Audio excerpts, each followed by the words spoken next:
Guys, have you ever generated a 3D model that looked great from the front, only to fall apart when rotated? Missing details, stretched textures, and broken geometry are still major problems in AI 3D generation. I am Daniel, welcome to my channel where I make smart tutorials. Today we're testing Hyper3D's Rodin Gen-2.5. Instead of going directly from an image to a textured mesh, it analyzes an object's structure before building geometry. The goal is to create models that hold up from every angle, not just produce a convincing preview. Folks, according to Hyper3D, this model can generate assets with more than 10 million polygons and preserve fine surface detail. It also uses a 3D native texturing approach that helps reduce blind spots and artifacts.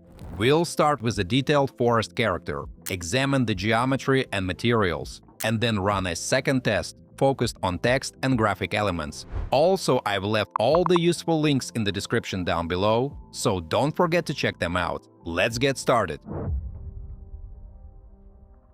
Alright mates, let's start with the first test. I'm uploading a realistic image of a forest character. It combines bark cracks, moss, roots, facial features, and lots of uneven surface detail, making it a good test for geometry quality. The main control here is thinking effort. Rodin gives us 5 modes for different tasks: extreme low, low, medium, high, and extreme high. Extreme low can create a quick draft in about 4 seconds, while extreme high focuses on maximum detail and takes around 80 seconds. This gives developers flexibility, quick drafts for early ideas, or higher detail generations when the asset needs to hold up in a real 3D workflow. Friends, batch generation can create up to 10 versions at once, so we can compare results and choose the strongest direction instead of generating one model at a time. For the final version, I'm choosing Extreme High, which takes around 80 seconds. We can use presets and choose the number of results. Now I press Generate, and here we can see the result in Extreme High mode.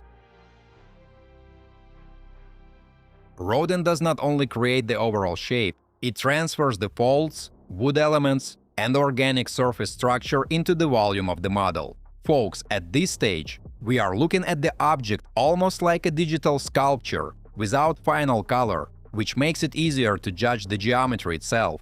Since this character contains many small details, I enable micro and detailed geometry settings. We also see the text description generated by the system and switch between faithful and creative modes. Faithful stays closer to the source image, while creative allows the model to reinterpret difficult areas. There is also the Bang to Parts button. We do not need it for this model, but it can automatically split an object into logical components. That can be useful for 3D printing or for preparing movable parts for animation in a game engine. Guys, let me take a little break to ask you to like this video and subscribe to my channel. It's absolutely free but helps me make even more fun tutorials for you. Thanks! Next, I move to topology. Here, Rodin gives control over the mesh structure. Smart Low Poly is useful for lighter real-time assets, while Triangle mode keeps a denser mesh for more detail. For this forest character, I choose Triangle mode, because preserving the bark-like microstructures matters more than making the model extra light. Before conforming the geometry, we can also see the 10 million polygon option, with micro mode enabled in Extreme High.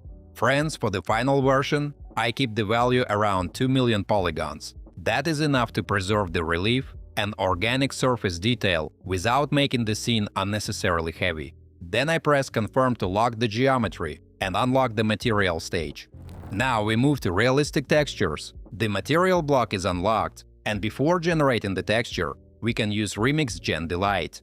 This feature pre-processes the input image, removing static shadows and lighting highlights. That helps the system create cleaner texture maps instead of baking fake lighting into the asset. Mates, we can choose from generated material prompts, and I pick the version that looks the most realistic. Then I append it and generate the texture. The result uses 3D native PBR materials, and the bark and moss details follow the geometry naturally. This is where the 3D native texture system stands out. As we rotate the model, details remain consistent without obvious blind spots or stretched areas. Areas that are usually difficult for AI-generated textures, such as recessed surfaces and hidden angles, remain surprisingly coherent.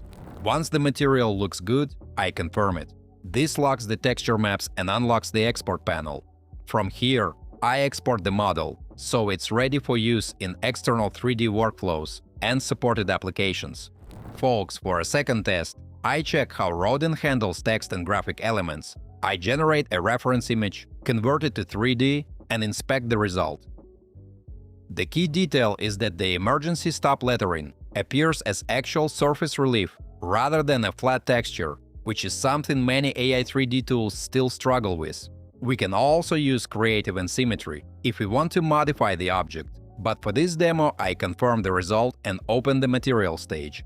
The PBR material block activates again, and after generating the surface, the object is ready for export. Now I download it as an FBX file and open it in Blender. So in this workflow, we tested both an organic creature with micro detail and a hard surface object with text. In both cases, the goal is not just a nice preview. The goal is a model that can move into a real 3D workflow. So, my friends, Rodin Gen-2.5 is impressive because it gives strong control over speed and quality. You can use 4-second drafts or switch to extreme high for more detailed geometry. The biggest strengths for me are the 3D native texture system, the lack of blind spots, and the preservation of fine surface detail. At the same time, AI 3D does not replace manual modeling. Topology may still need cleanup for animation or game pipelines, but for concepting, prototyping, 3D printing tests, and faster asset creation, it can save time. Guys, register on the Hyper3D website to try Rodin Gen-2.5, and don't forget to use my 14-day free trial code. I've put it in the description below. If you're excited to try it out, or if you've already used it and have some thoughts to share, drop a comment below. I'd love to hear your experiences. Don't forget to hit that like button if you found this video helpful and subscribe for more tutorials. Thanks for watching, until next time.